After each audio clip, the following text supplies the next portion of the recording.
Duduk depan aja Pak, lebih enak. Sini Bu. Lebih dekat. Makin dekat makin ini.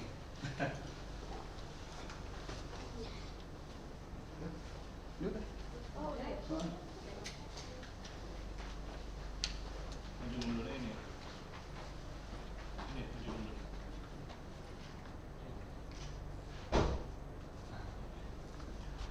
Ya, baik, selamat pagi semua. Jadi pagi ini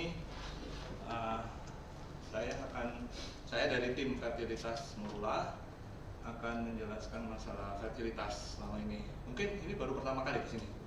Oke, nggak apa-apa. Jadi kita dalam satu tim, data-data kita memang kita berkecimpung dalam fertilitas sudah sejak lama, ya. Ya di sini tempat klinik untuk bayi tabung kita di sini. Sebelumnya saya akan menjelaskan masalah apa yang perlu kita ketahui tentang masalah kesuburan fertilitas seperti itu. Ya. Jadi kan banyak kan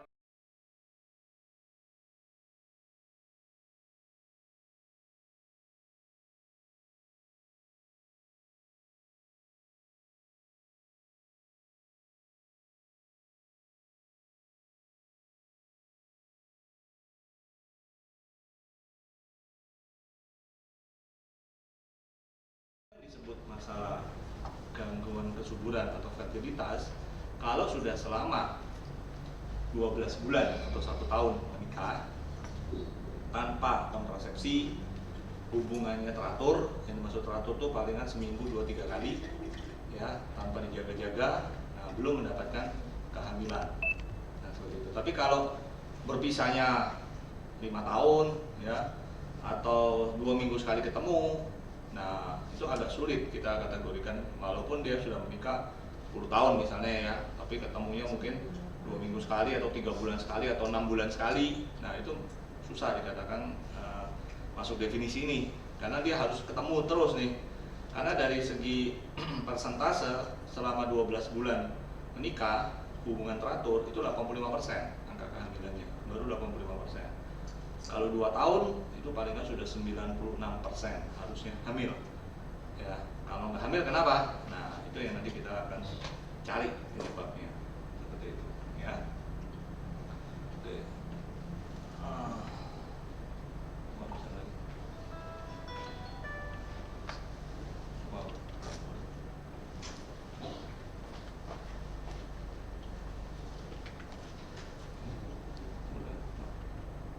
Ke situ.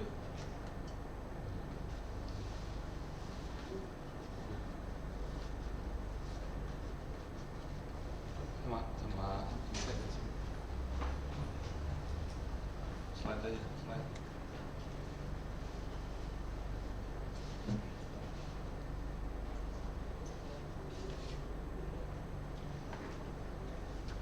Ya, jadi kalau kita bicara slide apa penyebabnya? Jadi kita harus lihat dari segi prianya, yang kedua dari segi wanitanya, ya kan? Kalau pria itu adalah kita bilang biasanya kita ketahui dari masalah sperma. Ya, penyebabnya sekitar 20% itu masalah ada di sperma. Tetapi saat ini perkembangan sampai dengan saat ini itu ternyata masalah sperma yang dulu 20% sekarang menjadi 40%. Ya, jadi meningkat masalah sperma itu. Coba kayak yang tadi, yang setelah ini. Nah, ini. Ya. Sedangkan masalah pada wanita itu ada yang masalah tuba, saluran telur itu sekitar 30%. Kemudian ada masalah ovarium itu sekitar 9-10%, endometriosis, ya, kista atau nanti kita jelaskan. Nah, yang lainnya 10-14% kita katakan unexplained. Jadi tidak ada penyebabnya. Jadi diperiksa laki-laki dan wanita normal dua-duanya. Ya. Kenapa ngambil? Ya nggak bisa dijelaskan, unexplained. Itu 10-14%. Tetapi bisa kita lakukan treatment. Gitu. Ya, balik ke yang sebelumnya.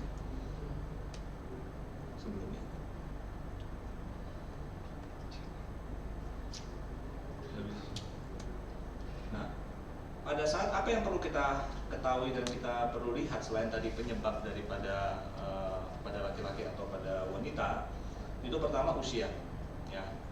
usia wanita, kenapa bukan usia pria? Ya, karena begini, beda fisiologi antara wanita dan pria dalam memproduksi sel telur dan sperma.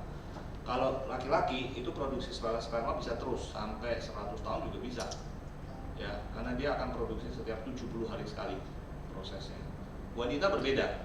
Wanita begitu dia melahirkan, ya, telur tinggal 1-2 juta.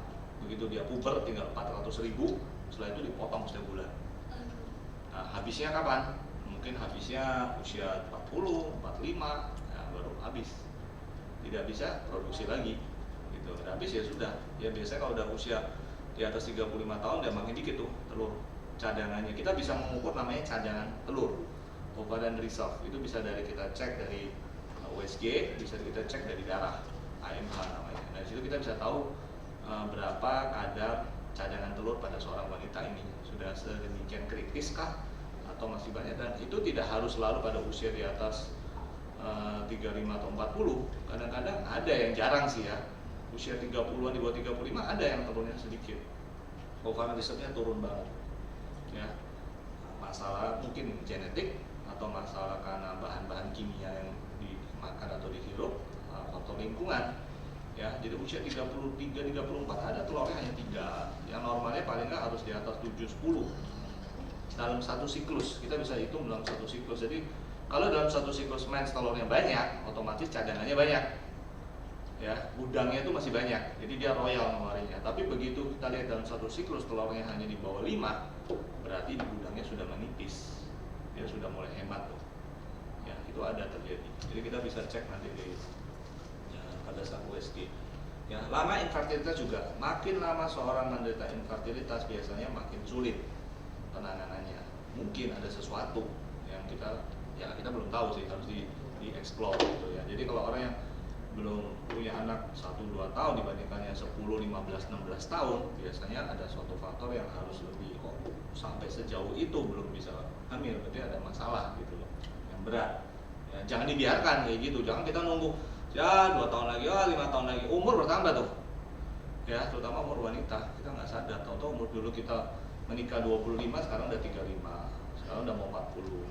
Nah itu jangan sampai keterlambatan penanganan, karena masalah kualitas telur akan menurun pada usia. Yang kedua, dengan cadangan telur juga akan makin menurun. Kurang olahraga ya, kegemukan ya, atau karena stres, aktivitas yang berlebihan, itu akan mempengaruhi kondisi sperma, juga bisa pengaruh hormonal satu, juga bisa pengaruh, terutama obat-obat kimia, rokok, alkohol dan segala macam. Lingkungan pekerjaan pun juga termasuk. Jadi kita bekerja yang misalnya pada laki-laki terutama ya, suhu yang panas ya, misalnya kerja di bengkel atau kerja di tempat yang polusinya tinggi, atau bekerja di bahan-bahan kimia, misalnya bahan chemical, kemudian cat dan segala lem atau segalanya, itu akan terhirup oleh kita. Itu akan membuat kondisi sperma atau sel telur jadi tidak bagus. Walaupun dia banyak, tapi kualitasnya akan sangat menurun. Nah, itu harus kita hindari. Slide. Oh, tidak. Nggak bisa juga.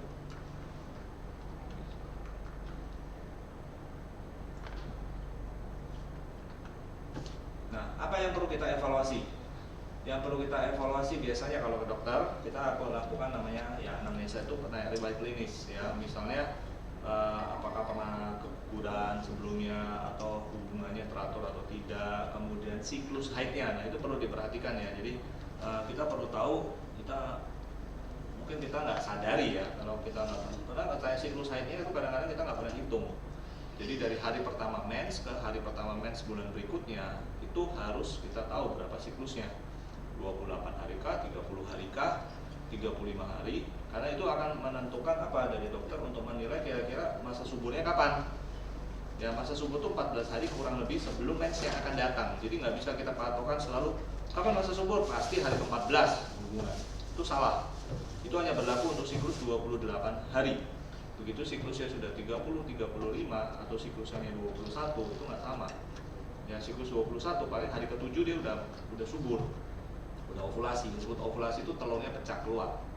Siklus 35 hari ke-21 baru dia ovulasi. Nah, itu maka harus diketahui siklus haid kita berapa. Ya. kemudian ada nyeri haid atau tidak, ya, untuk menunjukkan itu, dan apakah siklus haidnya nggak teratur. Nah, kemudian pemeriksaan yang rutin mungkin sudah pernah harus dilakukan biasanya pada laki-laki analisa sperma.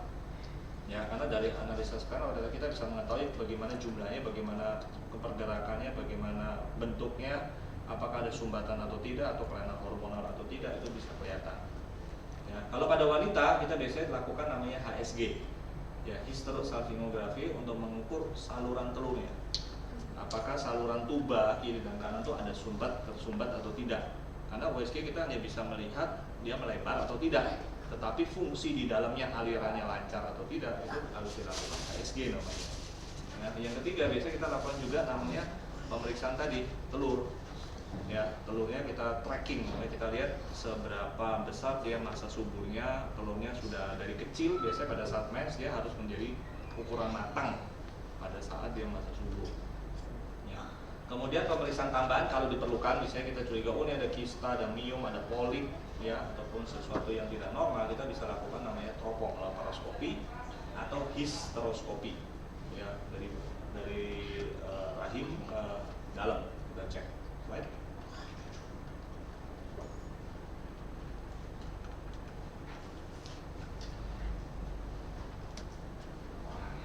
Nah, pada wanita yang perlu kita cek adalah apakah ovulasinya terganggu atau tidak.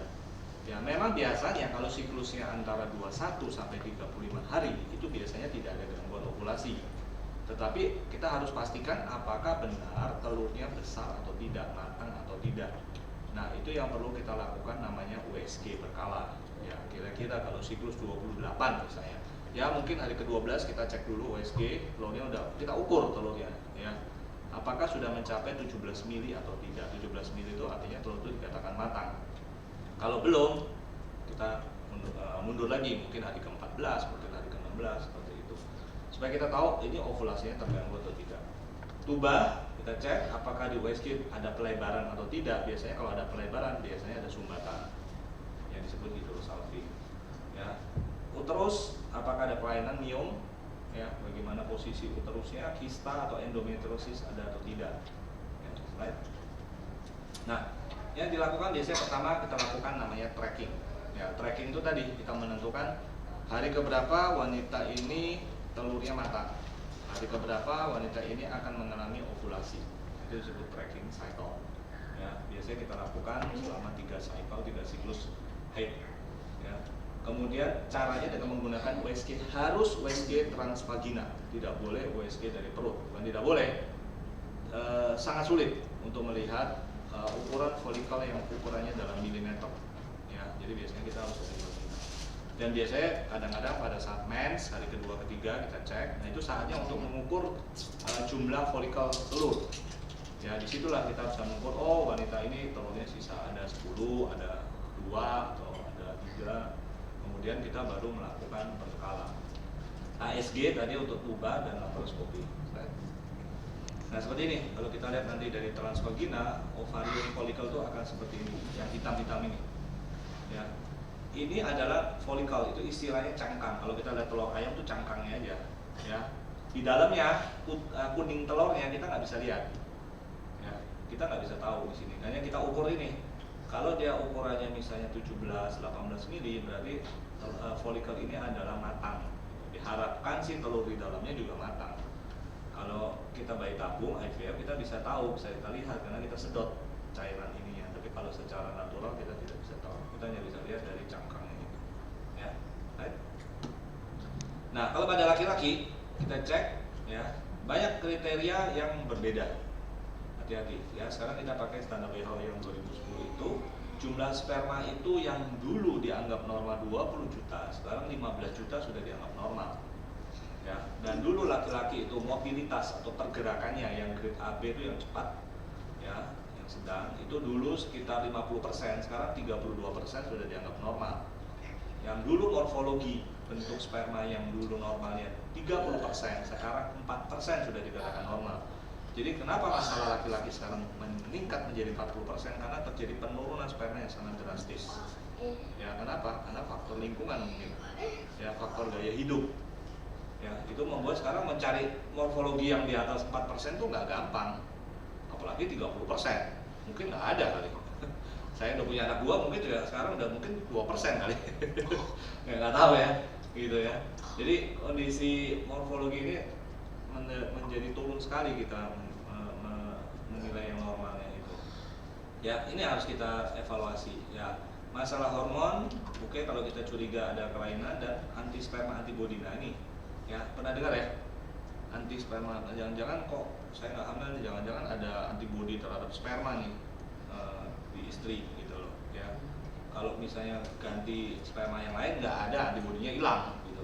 Nah ya, nggak seperti itu. Jadi antibody anti sperma tidak rutin diperiksa karena dia tidak terbukti memberikan kontribusi terhadap kesulitan hamil. Contohnya, orang yang bisa punya anak tidak ada masalah infertilitas, kalau diperiksa anti sperma antibody-nya ada sekitar 4%. Ya. Dan pasangan yang tidak punya anak atau infertilitas kalau diperiksa itu ada sekitar 10-11%. Jadi sangat kecil. Jadi tidak ada kontribusi yang sangat bermakna, makanya tidak perlu diperiksa. Seperti itu ya. Baik. Lanjut. Nah, ini sperma yang normal seperti ini. Yang normal adalah ada kepala, badan, ekor yang normal seperti ini. Kalau yang normal ada kepalanya gede, kepalanya kecil, kepalanya 2 atau ekornya 2 atau kayak keris gini bergerigi. Nah, ini yang bentuk sperma yang tidak normal. Dan yang tidak normal ini biasanya sulit membuahi sel telur, sulit menembus sel telur, ya, dan bisa menyebabkan kadang-kadang kelainan. Nah, apa yang perlu kita lakukan? Jadi sekarang uji yang layak itu adalah pemeriksaan sperma, ya itu dasar ya, yang basic infertility. Kemudian mendeteksi ovulasi, tahunya kita melakukan tracking cycle tadi, kita cek USG berkala, dan fungsi tuba dengan HSG. Nah, 3 ini harus dilakukan dasar untuk mengetahui ada nggak masalah ya di pihak laki-laki atau perempuan. Sedangkan yang ini sudah zaman dulu. Jadi sudah ya tidak perlu harus dilakukan lagi, seperti ada postcoital test atau terus kemudian diambil lendirnya dicek, ya pemeriksaan penetrasi, antibody, biopsi, hidrotubasi segala macam ini sudah tidak direkomend lagi saat ini, ya karena sudah ditinggalkan. Right? Nah, saya bicara tentang unexplained tadi, ya. Jadi ya tadi sudah diperiksa nih sperma suaminya normal, istrinya normal, ya, tapi nggak hamil-hamil, dibiarin bertahun-tahun itu. Saya ada. Nah, kalau kondisi seperti ini, ya memang kita tidak ada untuk mengobati kondisi itu karena tidak ada kelainan, tetapi kita bisa melakukan terapi empiris namanya. Kita coba melakukan induksi ovulasi, kita coba kasih obat hormon penyubur pada wanitanya, atau kita kalau nggak hamil 3 bulan kita lakukan inseminasi buatan atau dengan IVF. Ya, kalau adopsi ini udah terakhir banget, udah tutup buku ini namanya. Ya. Jadi kondisi dengan melakukan tindakan-tindakan ini itu malah membuat bisa cepat hamil. Ya, penjelasannya apa ya? Makanya kita tidak tahu, tapi bisa hamil. Jadi ada pasien saya sesudah dia tidak ada kelainan 16 tahun dia menunggu kehamilannya. Bayangin, dia sekarang umur 38. Ya, berarti dia umur 22 tahun menikah. Dua-duanya tidak ada masalah, tapi dia diamin aja. Katanya berdoa. Saya bilang umur udah 38, jangan lama-lama, karena begitu kita nggak tahu kualitas telur dan jumlah telur sudah makin berkurang. Begitu dia akhirnya langsung hamil. Cycle pertama. Ya itu penjelasannya. Kita tidak bisa tahu kenapa. Ya, jadi kalau udah kita tahu ada masalah unexplained, jangan lama-lama, jangan kita berdoa. Berdoa sih boleh artinya. Cuma kalau kita nunggu sampai 16 tahun, umur udah 40 nanti, ya mungkin kecil kan hasil. Baik. Nah, bagaimana peranan kita kalau melakukan laparoskopi? Ya, seperti tadi saya bilang, kalau kita ada curiga suatu endometriosis. Pernah tahu endometriosis nggak? Ya, pernah dengar? Kista coklat sebenarnya. Nah, gitu ya. Jadi endometriosis itu kalau sudah pernah nanti lebih banyak pengalaman. Jadi gini, selaput lendir endometrium, sudah tahu ya endometriosis ya. Jadi tidak harus berbentuk kista. Jadi pada saat selaput lendir ini keluar nih, lewat vagina. Ya, tetapi ada yang masuk ke sini lewat saluran telur, dia masuk ke dalam perut. Dia bisa nempel di indung telur, bisa nempel di usus, bisa nempel di mana-mana. Nah, pada wanita yang imun tubuhnya lemah itu dianggap sebagai teman. Jadi yang tidak layak ada selaput endometrium itu bisa masuk ke dalam, dianggap teman, jadi dibiarin aja dia tumbuh. Nah kalau dia nempelnya di ovarium, jadilah kista. Kalau dia nempel di usus, jadilah nodul endometriosis di usus. Biasanya di seluruh perut ini, dia tidak berdiri sendiri, tapi ratusan di dalam perut itu, sel-sel benihnya itu. Ya, dan begitu dia tumbuh, dia tidak akan pernah sembuh, tidak akan pernah sembuh sampai kapanpun. Ya, dia akan ada di sini. Begitu dia mens, dia akan ikut meradang. Jadi endometrium di sini pada saat mens dia keluar, tapi di sini enggak. Makanya biasanya nyeri haidnya. Ya kan biasanya ada nyeri haid dysmenorrhea yang berat biasanya. Dan itu nyerinya hanya pada saat men. Di luar men dia hilang, berhenti, ya. Terus nanti datang lagi mensnya hari kedua ketiga berat lagi nyeri. Setelah itu mensnya bersih, nah lama seperti itu. Ya. Dan endometriosis ini kalau daya tahan tubuhnya kuat, wanita ini dia akan dihambat, dia dibunuh karena dia benda asing di dalam tubuh. Jadi dia tidak akan tumbuh.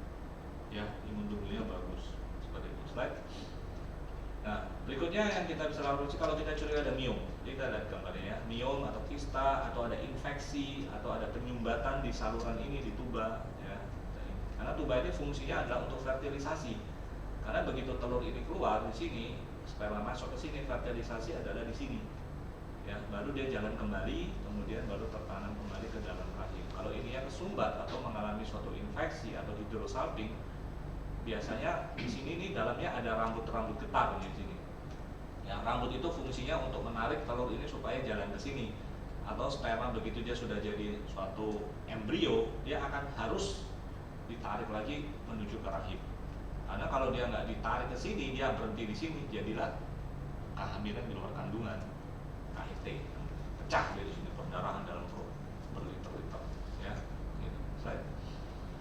Nah, terus laparoskopi seperti ini tekniknya. Jadi dimasukkan alat, teropong, kemudian kita lakukan operasi dengan menggunakan alat ini dan digas biasa perut ini. Ya, slide. Nah, seperti inilah endometriosis. Ya, kemarin seperti ini. Pernah dioperasi ya? Oh, ya. Jadi ini indung telur yang normal, dia belum menjadi kista, tetapi ada ditempeli oleh nodul endometriosis yang berwarna coklat. Ya, biasanya kalau jadi kista isinya adalah ya darah haid yang udah lama yang masuk ke sini. Jadi di sini nempel, bentuknya macam-macam begini. Jadi kalau kita ambil di sini, kita lakukan pemeriksaan patologi, hasilnya adalah sel endometriosis. Nah, sel endometrium yang ada di sini. Ya, kadang-kadang beberapa wanita dia tidak menimbulkan nyeri haid, ya, karena dia belum terlalu banyak atau dia belum menimbulkan perlengketan di bawah. Ya, jadi dia kalau kita lihat, kita teropong, wow, kita lihat nih ada di sini, ada di sini, di sini, di sini. Kalau kita ambil, kita sampelnya, kita cek, ternyata ada. Ya biasanya itu ada grade-nya, grade 1 masih ringan, grade 2, grade 3. Kalau udah grade 3, 4 biasanya udah jadi kista, udah perlengketan di mana-mana. Right? Nah, seperti ini. Jadi ini rahim yang normal, ini ovarium ya yang normal, dan ini yang sudah ditumbuhi oleh kista. Ya, jadi dia membesar ovarium ini. Indung telurnya menjadi besar. Ya. Kista ini bisa bermacam-macam, tidak harus namanya kista endometriosis. Kalau endometriosis isinya tadi coklat warnanya, kayak sirup coklat, itulah darah haid. Bisa juga kista yang isinya cairan jernih atau kista yang isinya rambut segala macam-macam ya jenis kista ini. Right? Nah ini miom, jadi ini rahim. Kalau ditumbuhi oleh tumor kayak bakso begini, ya otomatis dia ya nggak bisa dimakan nih bakso ya. Dia nggak akan bisa terjadi pembuahan di sini, sperma nggak akan bisa masuk. Right? Lanjut. Nah ini tuba. Nah kita bayangkan nih, tuba yang normal. Tuba ini ya lebar dalamnya itu hanya sekitar 2 mm, sangat kecil. Jadi kalau dia terjadi infeksi kemudian dia sembuh, biasanya infeksi itu akan menimbulkan jaringan sikatrik, jaringan parut. Nah, jaringan parut itu akan membuat kadang-kadang dia mempersempit lumennya. Ya, jadi kita bayangkan kayak sedotan itu dia ada infeksi sembuh, tapi dia timbulkan kayak jaringan parut. Nah, jaringan parut itu bahayanya apa? Dia sering menimbulkan tadi kehamilan di luar kandungan. Begitu sperma sih bisa masuk karena sperma kecil, set gitu masuk kan. Begitu dia pembuahan, dia jadi embrio, dia udah besar. Dia mau balik lagi nggak bisa. Seperti itu. Kalau dia sumbatannya parsial, sebagian. Tapi kalau sumbatannya total ya otomatis sperma nggak akan bisa tembus.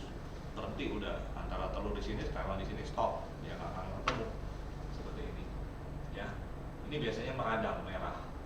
Nah, biasanya kalau laparoskopi kita lakukan tes namanya ini. Jadi ini tubanya kita tes dengan warna biru. Kalau dia keluar, berarti kemungkinan salurannya bagus, normal. Ini secara laparoskopi.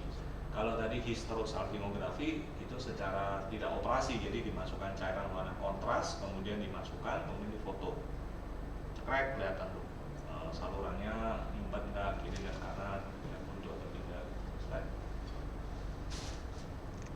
Nah, ini saluran yang ini tuba. Tentu bayangin tubanya seperti ini, melintir begini.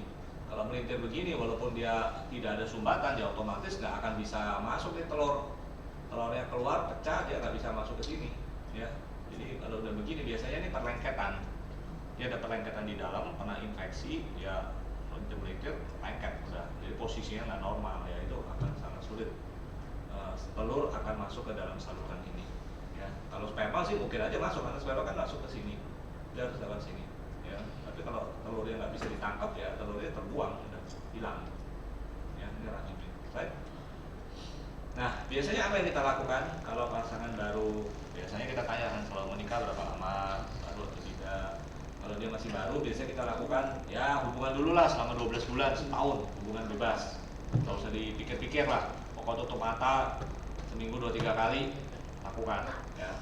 Kalau belum hamil, nah kita lakukan terjadwal. Terjadwal tadi kita lakukan tracking, ya berapa usia, berapa siklus haidnya. Kemudian kita lakukan, oh ini udah masa subur nih, telurnya udah gede, udah matang, ya hubungan deh, kira-kira 2 hari sekali, ya paling lama 3-4 kali. Kalau 3-6 bulan belum hamil, kita anjurkan untuk inseminasi, ya inseminasi. Kemudian kalau nggak berhasil, baru kita IVF, bayi tabung lah istilahnya. Itu langkah-langkahnya, right? Ya, seperti ini. Inseminasi, IVF, ya ini IVF yang biasa, ini IVF yang harus disuntikan spermanya, namanya ICSI. Ya, ini langkah-langkahnya. Nah, terus kalau kita perlu lakukan suatu inseminasi, pernah tahu ya, inseminasi buatan, intrauterine insemination, itu kita sebenarnya hanya menjadwal, jadi mengetahui kapan. Kalau natural kita nggak tahu kan kira-kira oh ini udah matang, pecahnya kapan, mungkin 2-3 hari lagi, 4 hari lagi, seperti itu. Tapi kalau inseminasi kita buat terjadwal supaya telur ini pecah sesuai keinginan kita. Jadi saya akan buat telur ini supaya besar, ya dibesarkan telurnya dengan obat, jadi udah besar. Kemudian begitu dia matang kita suntik pemecah namanya HCG. Kalau kita suntik contohnya hari Sabtu, pasti dia akan pecah hari Senin. Ya begitu Senin hari pecah, kita masukkan spermanya. Nah itulah disebut proses inseminasi buatan. Ya terus, nah biasanya nah seperti ini ya. Jadi kita lakukan, ya ini sangat ya istilah populer karena sangat sering kan dilakukan itu hanya mempertemukan aja sperma dengan telur, istilahnya didekatkan gitu loh ya. Tapi proses fertilisasi pembuahannya ya alami, tetap sperma harus membuahi sendiri ya kan. Kita hanya mendekatkan, ini loh telur udah pecah, udah keluar, ini loh spermanya sudah dekat di situ, karena spermanya nanti akan dimasukkan di sini nih. Biasa kan kalau hubungan alami kan sperma harus lari nih dari bawah terus naik ke sini sampai ke sini. Nah kalau ini dia cukup dilepaskan di dekat saluran sini tubanya, ya. Sedangkan pada saat telur ini udah berjalan ya, udah pecah, udah berjalan di sini. Jadi jarak tempuh sperma lebih singkat, ya. Jadi bypass lah istilahnya, buat highway gitu. Saya langsung ke sini, ya. Dengan catatan tuba ini harus bagus, ya. Karena kalau ovulasinya di sini, berarti tuba ini yang akan dipakai. Kalau ovulasinya di sini, ya tuba ini dipakai. Kalau misalnya telurnya dua-dua gede, ya bisa kiri bisa kanan pembuahannya, seperti itu ya. Nah jadi ini biasanya dia lebih cepat dari siklus naturalnya. Misalnya siklusnya biasanya 30 hari ke-14 dia matang, mungkin hari ke-11 sudah bisa dimasukkan, udah pecah telurnya gitu. Jadi lebih awal ya, seperti itu. Baik. Nah indikasinya biasanya faktor sperma ya, misalnya spermanya kurang bagus, ada pergerakannya kurang, atau kadang-kadang ejakulasi sperma itu tidak keluar tapi ke dalam. Nah itu juga bisa mempengaruhi ya. Atau kondisi ada kelainan pada penisnya sehingga sperma tidak ke depan tapi ke bawah turunnya ya. hipospadia namanya, ya, atau ada gangguan dari parameter sperma. Nah, itu bisa inseminasi membantu, karena pada saat insen itu spermanya diambil, ya, pada saat sebelum kita mau insen, kemudian sperma dicuci, ya, di washing, ya, kemudian dikasih vitamin seperti doping gitu ya, supaya spermanya jadi liar, jadi cepat gerakannya. Nah, setelah itu dimasukkan gitu. Dan itu jumlah yang kita masukkan hanya 0,3 cc, jadi nggak banyak, ya, sesuai dengan kapasitas rem. Misalnya ejakulasi sekitar 3-5 cc, kita cuci, kita pilih yang bagus kurang lebih 0,3, ya. Tapi ingat, proses inseminasi itu keberhasilannya tidak tinggi, hanya 15 maksimal 20%. Ya, kenapa? Pertama, kita tidak bisa tahu apakah telur yang keluar itu kualitasnya bagus atau tidak. Kita hanya bisa mengukur cangkangnya matang, tapi kualitasnya bagus kita tidak bisa tahu. Ya, yang kedua, sperma itu kita tidak bisa tahu apakah dia bisa penetrasi nggak, bisa membuahi sel telurnya nggak, gitu. Nah, makanya kalau kita belum kita udah yakin telurnya bagus, matang, sperma bagus, kita masukkan belum hamil, berarti kita coba lagi siklus kedua. Ya, maksimal berapa kali boleh insen? Sebenarnya mau 4-10 kali boleh-boleh aja. Cuma kalau kita sudah 3 kali kita lakukan insen tidak berhasil, berarti sudah cukup membuktikan, ya, kalau asal telurnya bagus, spermanya bagus 3 kali, ya, dia tidak akan meningkatkan angka kehamilan lagi, pregnancy rate-nya udah mentok di situ tuh. Jadi lebih baik kita naik satu step yang lebih tinggi ke IVF. Karena mau insen 4-5-6 kali sama aja sama insen 3 kali keberhasilannya. Karena kalau kita terlalu lama akan wasting time dan wasting money, ya, duitnya akan lebih tambah, waktunya juga akan makin panjang lagi, seperti itu, ya. Jadi insen sih boleh berapa kali, cuma biasanya kita 3 kali udah cukup lah. Kalau memang dia bagus, mestinya bisa pembuahan. Kalau kita udah deketin loh, head to head gitu istilahnya, kok nggak bisa, ya kita nggak tahu kan, seperti itu, right? Ya. Nah, kadang-kadang masalah vaginismus juga bisa mempengaruhi. Jadi wanita yang mengalami kejang otot vagina sehingga dia tidak bisa penetrasi, itu bisa juga terjadi, ya, banyak faktor seperti itu. Atau endometriosis bisa juga, atau unexplained tadi, ya, kita unexplained, kita nggak tahu penyebabnya apa. Nah, itu kita coba insen, kadang-kadang bisa berhasil, ya, right? Nah, seperti ini ya. Jadi ini langsung kita pakai kateter kecil, kita masukkan sampai sini nih kateternya, selangnya, sehingga langsung sperma lebih dekat ke sini, masuk ke sini, ya. Jadi jarak tempuhnya di bypass, gitu, ya. Pakai kateter yang sangat kecil, sangat halus, right? Tidak sakit ini, ya. Nah, kalau kita sudah insen, atau bisa juga kita tidak melalui insen, kalau ada kondisi yang disebut udah tubanya udah blok, ya, udah nggak bisa lagi, tubanya udah buntu dan ada kelainan, ya udah kita nggak usah lagi insen, itu langsung kita masuk ke IVF, ya, jangan tunda-tunda lagi karena nggak mungkin alami. Atau infertilitas laki-laki, masalah spermanya udah sangat berat, ya, morfologinya hanya 1%, ya, kecepatannya sangat rendah, ya, di bawah 10%. Nah, itu, atau kondisi sperma yang azoospermia, tidak ada spermanya, atau kripto yang hanya 1-2 ekor spermanya, ya, itu nggak mungkin secara insen, itu harus masuk ke IVF, ya. Walaupun spermanya 0, kita bisa ambil dari testisnya, sperma itu yang masih mentah itu kita ambil, kemudian kita lakukan IVF, ya.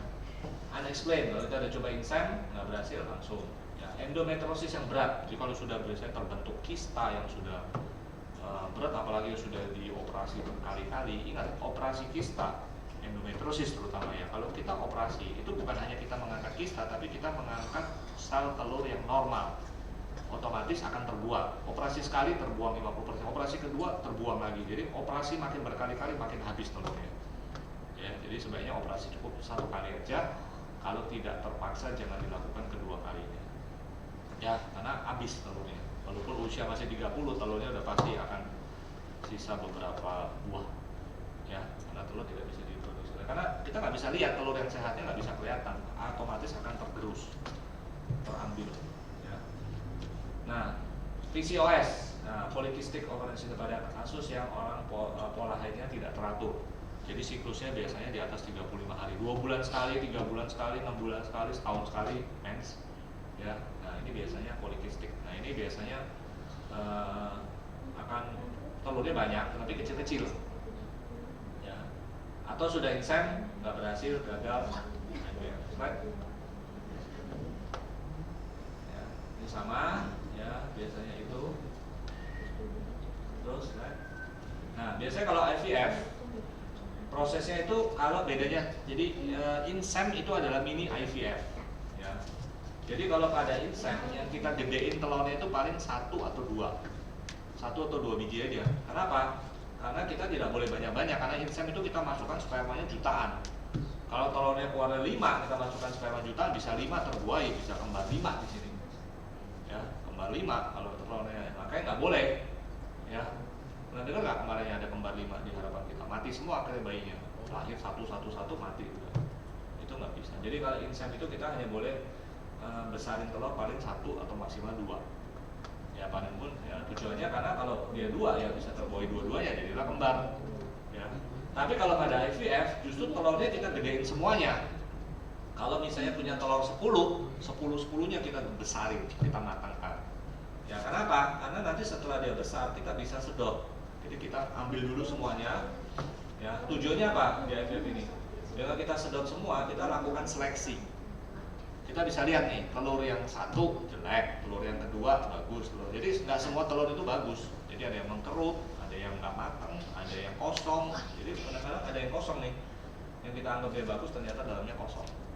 Ya, nah makanya kita sedot semuanya.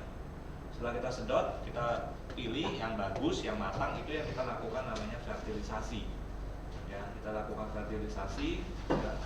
Setelah terjadi fertilisasi, baru biasanya hari ketiga kita langsung transfer lagi ke dalam rahim.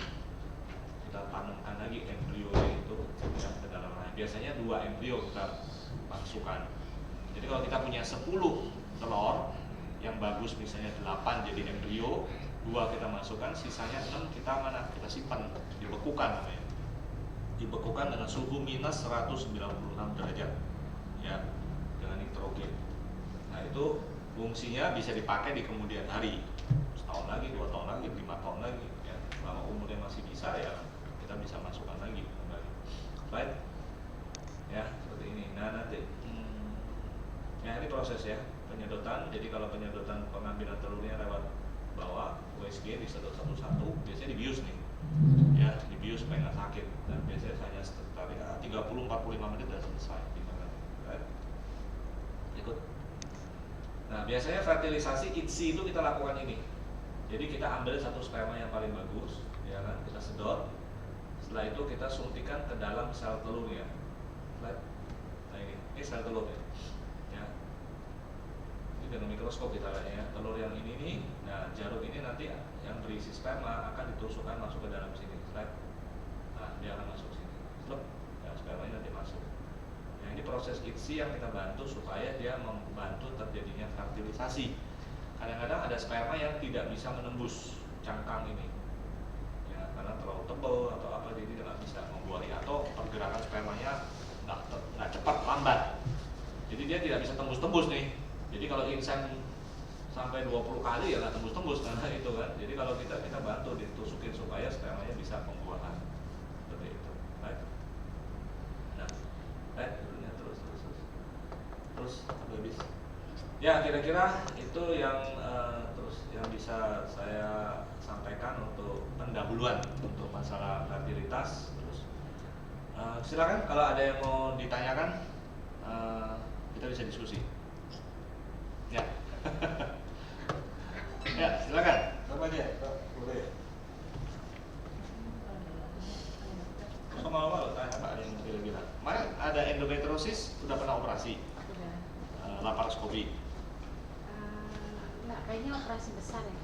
Nah itu gini, jadi sebenarnya kalau dalam fertilitas sebaiknya kita melakukan operasinya tidak operasi laparotomi, tetapi harus laparoskopi. Karena apa? Karena kita menghindari terjadinya perlengketan. Karena operasi yang besar itu akan membuatkan perlengketan yang sangat berat di dalam. Ya. Makanya kita laparoskopi, kenapa? Karena kita hanya membuat lubang sekitar setengah sentimeter, bukan 10 cm. Dan dengan setengah senti otomatis akan mengurangi perlekatan. Walaupun itu bisa saja terjadi perlekatan, tapi kalau makin kita buka lagi laparotomi, makin besar perlekatan di dalamnya. Nah itu yang memang harus dihindari sebaiknya sih. Tadinya nggak tahu, tadinya di diagnosanya tuh usus buntu. Oh itu lain ya. Jadi masalah usus buntu ternyata. Ada. pas mau operasi katanya nggak jadi, coba ke dokter kandungan dulu dicek-cek, katanya ada kista, akhirnya dua-duanya. Kistanya jenis apa? Dia bilangnya sih kista coklat doang. Oh, ya itu lah endometriosis tadi. Ya, tapi nggak dibuang kali indung telurnya, hanya dibuang kistanya aja kan? Saya nggak tahu, tapi indung telur kanan saya katanya nggak ada, dan itu katanya memang bawaan rahim, bawaan lahir dari dulu memang nggak ada. Waktu operasi itu disebutnya Waktu operasi nggak dibilangin sih, tapi pas kemarin saya ke dokter dia bilangnya indung telur kanannya nggak ada. Tapi waktu operasi yang pertama yang ada kista di sebelah mana? Saya udah lupa, udah 11 tahun. Rasanya nggak mungkin. Kalau bawaan congenital itu ovarium harus dua, kanan kiri harus ada. Kalau nggak ada satu ya nggak ada dua-duanya, karena itu suatu proses yang embriologi yang normal. Jadi kalau misalnya nggak ada satu, jangan-jangan satunya waktu itu udah dibuang waktu operasi, ada kista tadi. Gitu loh. Nggak mungkin hanya ada satu ovarium, satunya nggak ada gitu. Ya rasanya nggak mungkin.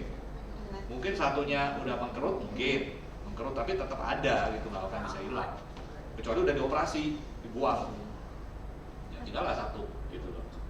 Ya biasanya. Tapi kalau ngangkat itu bukannya harusnya ada persetujuan? Ya makanya itu kemarin bagaimana? Hasil kan ada kista nih. Nah setelah kista tuh apa? Gitu. Itu mesti ditanyakan. Apa diambil kistanya saja? Karena kalau sudah besar, kistanya berapa besar? 2,5 cm doang. Kecil, Cuma di saluran ya, ovarium. ya. Kalau dia kecil biasanya sih hanya kistanya aja dibuang, nggak mungkin semuanya dibuang gitu loh. Tapi menurut dokter Ong itu memang itu katanya bawaan, katanya memang karena itu kan di dalam, jadi nggak mungkin katanya, nggak mungkin diambil gitu aja.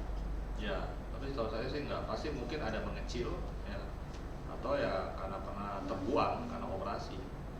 Ya, seperti itu sih kemungkinan ya, kemungkinan itu. Tapi kalau ada endometriosis ya otomatis hati-hati karena itu bisa berulang lagi, bisa menjadi kista lagi, endometriosis lagi seperti itu.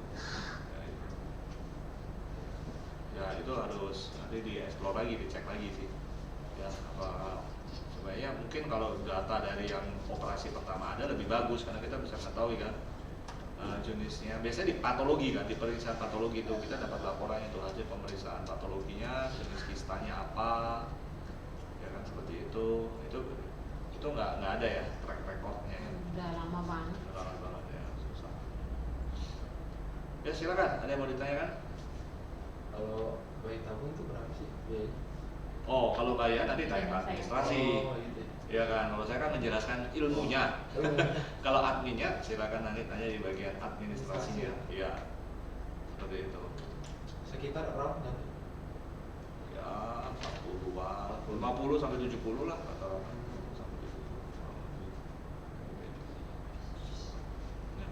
Dokter, dari email ada yang nanya dong, kalau tubanya infeksi atau masih bisa IVF? Tuba infeksi, dilihat dulu infeksinya itu apakah menimbulkan suatu hidrosalping yang sangat berat. Jadi gini, hidrosalping itu dia melebar tubanya dan dia berisi cairan.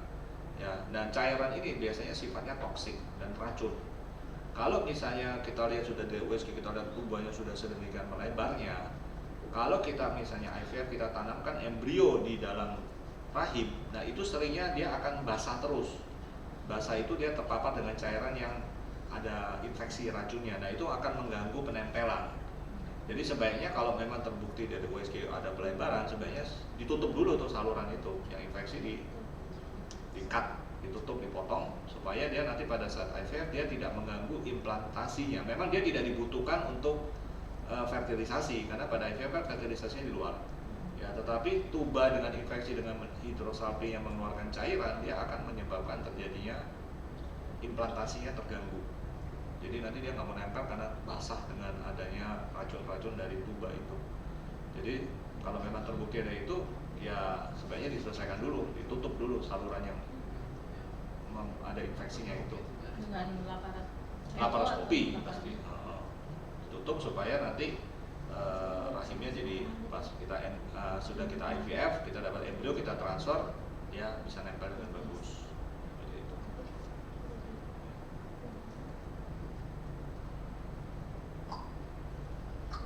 Apa lagi? Kalau yang tempat bertemunya sperma sama sel telur itu apa namanya? Tuba, saluran telur tadi. Yang kayak rambut-rambut itu. Ya di dalamnya ada rambut getarnya. Nah itu kalau tipis, Apa yang tipis? kata dokter misalnya tipis itu nggak masalah ya? Jadi tempat dia bernaung nih antara sperma. Rambutnya, rambut. Endometrium atau ini berbeda. Kalau dia sudah terfertilisasi, dia implantasi ke dalam rahim, itu di endometrium. Nah itu bisa diukur ketebalannya. Tetapi kalau di tuba kita nggak bisa lihat ketipisannya atau apa, nggak bisa diketahui. Ketipisan dari tuba itu tidak bisa diketahui dengan ini, dengan Alat USG nggak bisa. Berarti Kita hanya bisa melihat melebar atau tidak. berarti melalui dari USG itu yang bisa diketahui apa? Untuk tempat bernaung antara. Bukan bernaung, fertilisasinya. Fertilisasi. Coba Fer, kembali ke ini. Oh, Fertilisasinya itu di tuba, saluran telur. Itu bukan tempat bernaung. oh bukan. Itu tempat pertemuan dia sperma Iya. dengan telur. Betul. Nah itu kita tidak bisa melihat tipis, tebal atau apa namanya kedalamannya berapa milimeter, itunya nggak bisa. Ya kan, yang penting kita lihat dari USG bisa tahu apakah dia melebar atau tidak. Kalau melebar biasanya ada sumbatan di situ. Ya kan, seperti itu. Kalau dia terus ke gambar tubuh dia melebar. Tapi kalau kita mengukur USG ketebalan atau ketipisan tuh biasanya endometrium itu di rahimnya uterus. Nah itu tempat implantasi embrionya nanti. Dia nempelnya di situ. Nah itu kita bisa ukur dengan USG. Itu bisa diukur. Tapi kalau tuba tidak bisa diukur yang ini ya. Lagi terus. Nah ini nih. Ya, ini tuba nih, yang tempat tadi fertilisasi di sini. Ya, nih. Nah, kalau dia sudah fertilisasi dia jadi embrio, dia kembali lagi tertanam ke dalam rahim. Nah, di sini yang kita bisa ukur tebal, tipis gini. Kalau ini kita ukur paling dia melebar. Biasanya kalau dia ada sumbatan seperti selang, kalau ada sumbatan di sini biasanya dia akan melebar nih tubanya. Ya, tubanya akan melebar. Seperti itu. Nah, itu biasanya ada sumbatan di ujungnya di sini. Bukan yang itu sih dok. Yang kemarin saya kata dokter menipis tempat bernaungnya antara sperma dan sel telur. Pokoknya ngedebalinnya pakai pil KB. Pakai pil KB katanya supaya agak tebel. Jadi kita treatmentnya KB Rambut-rambut. sebulan dikasih pil KB. Nah, itu tidak ada penjelasannya kalau seperti itu. Kalau kita pil KB itu fungsinya adalah untuk membantu proses dari sel telurnya, bukan untuk tuba dan bukan untuk rahim. Ya, tapi untuk telurnya. Jadi pada kasus-kasus yang PCOS tadi di mana siklus haidnya memanjang, haidnya tidak teratur, tapi supaya dia buat teratur, ya kita kasih pil KB yang mengandung hormon estrogen dan progesteron, sehingga sel telur ini bisa baik. Tapi tidak akan mempengaruhi kondisi rambut-rambut itu bahkan di endometrium sama sekali sangat tidak akan terjadi seperti Waktu itu. itu kan tipis dok, terus minum pil KB sebulan, habis itu tebel. Di USG terus katanya tebel. Ya tebel apanya? Yang itu rambut-rambut itu. Nggak bisa dilihat rambut getar. Garis apa gitu kan? Rambut getar di tuba ya, ini tidak bisa diukur dan tidak bisa dilihat, sangat mikroskopis sekali. Ya, sangat mikroskopis sekali. Kita harus masukkan alat yang masuk ke sini baru kita bisa melihat. Nggak bisa dengan USG. Gitu. Ya, kalau endometrium kita bisa ukur ketebalannya. Selaput lendir rahim, nah itu di sini selaput lendir rahim. Ya, seperti itu. Jadi terapi KB itu hanya untuk itu ya, memperbesar sel telur. Bukan memperbesar, dia memperbaiki. Memperbaiki sel telur, ya? Memperbaiki sel telur, bukan memperbesar sel telur.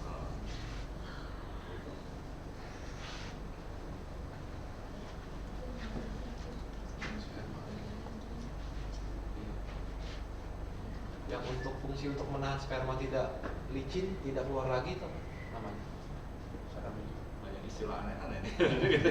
Tidak ada sperma tidak akan bisa ditahan, kalau dia udah masuk ya masuk ke sini, nggak ada Harusnya yang dia tertahan di dalam rahim supaya dia tidak keluar lagi, tidak turun lagi. enggak. Jadi gini, sperma pada saat hubungan natural Ya. normal Ya. itu sperma akan masuk ke sini. Ya. Yang mencapai di tuba ini hanya 5%. 5% dari jumlah sperma yang keluar diejakulasikan, ya. Dan yang masuk ke sini biasanya tetap ada yang keluar. Jadi kita tidak bisa pasang penahan apa-apa supaya sperma itu tidak keluar lagi, pasti ada yang keluar. Jadi habis hubungan pasti ada yang keluar, karena tidak mungkin masuk. Karena yang masuk ke situ hanya kapasitas rahim ini 0,3 cc. Dari sekali ejakulasi kurang lebih 3 sampai 5 cc.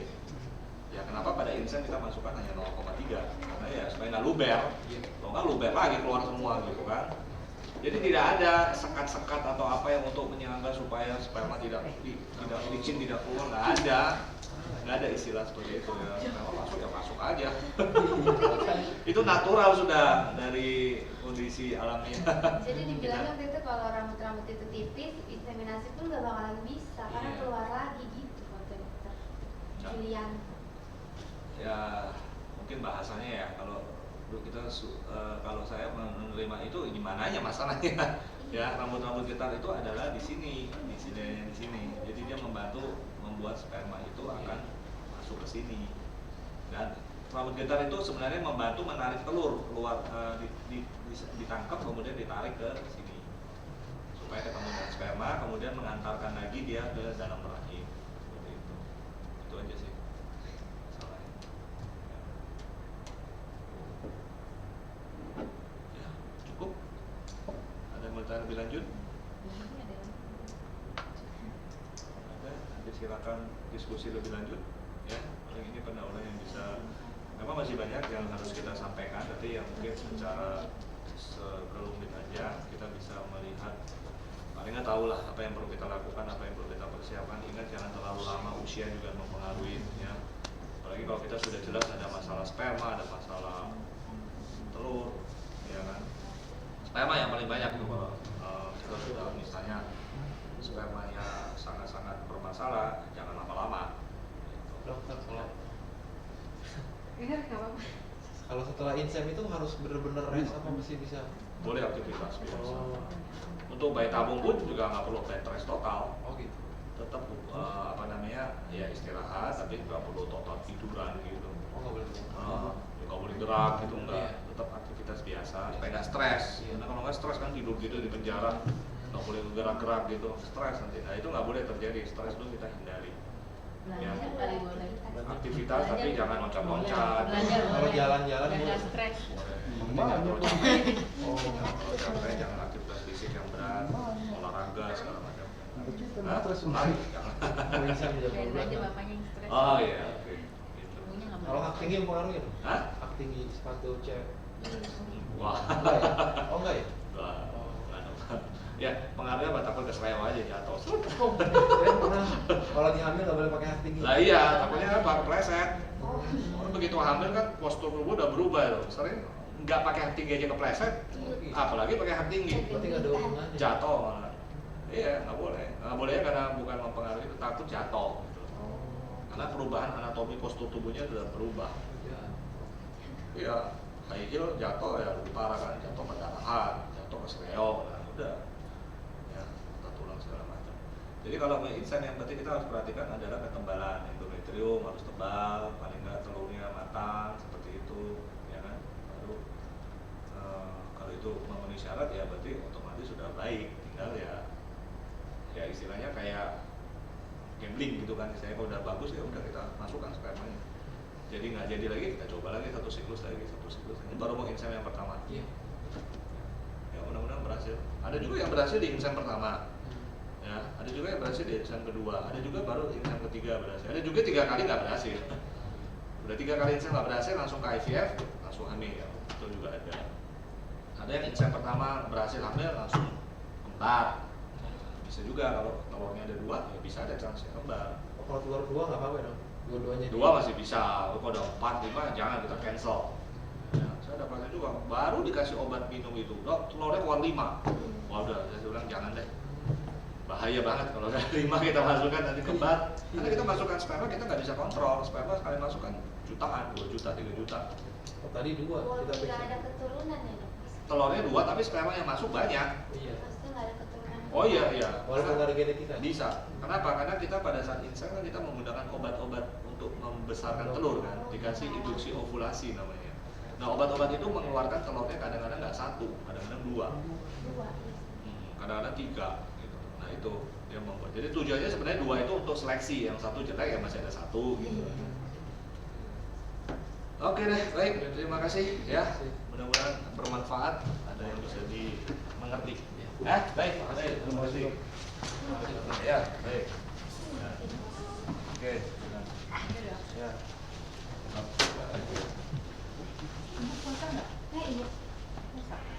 Bawa aja tuh bawa.